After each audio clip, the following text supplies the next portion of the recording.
ako lumalaban ng isang paa sa lupa, ang isang pakamatay. Ito ang makasasayang, di ko na kaya't titigan pag sininang kamay. Dapat ikaw ay mataman dahil marami nakahatang-hatang sa daraan. Kadalasan kada ako ng marami kasalanan dahil sa mga maya naguhugis ng kamay na ang batas nilalagay sa sariling mga kamay. Well, di ko makadalasan na maaga bumigay, wala nang gata si Bunso, may sakit pa si Ilay. Kadalasan na rason kung bakit sumasama ang imahe ng mga nakatapos sa baba. Di ka pa ba nagsasawa sa mga pangako na sa huli, baliwala.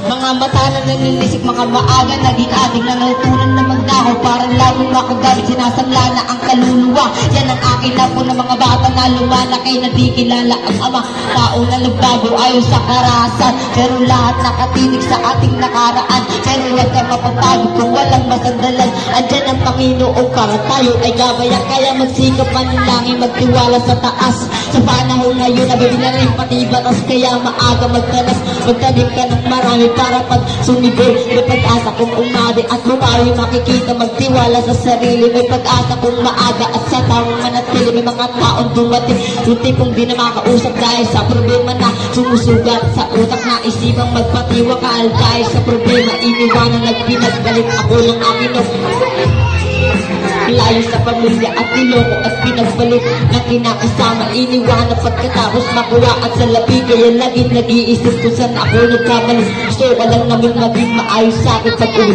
ngunit ang kapalit na luwa ko ay nag-iibi. Mga batang pag-alagala at maagang naging ita. Pagkatapos na nangyari ayaw magpakaama, nakaliguran ang responsibilidad sa trauma magbalunod. Kiwawa ang sab, walang alam sa nangyayari, kaya imulat ang mata para di ka mahuli. Kung ayaw mo maubusan ng magandang sandali ang mangyayari sa uli, kaya kailangan mong agapan bago ka magkamali.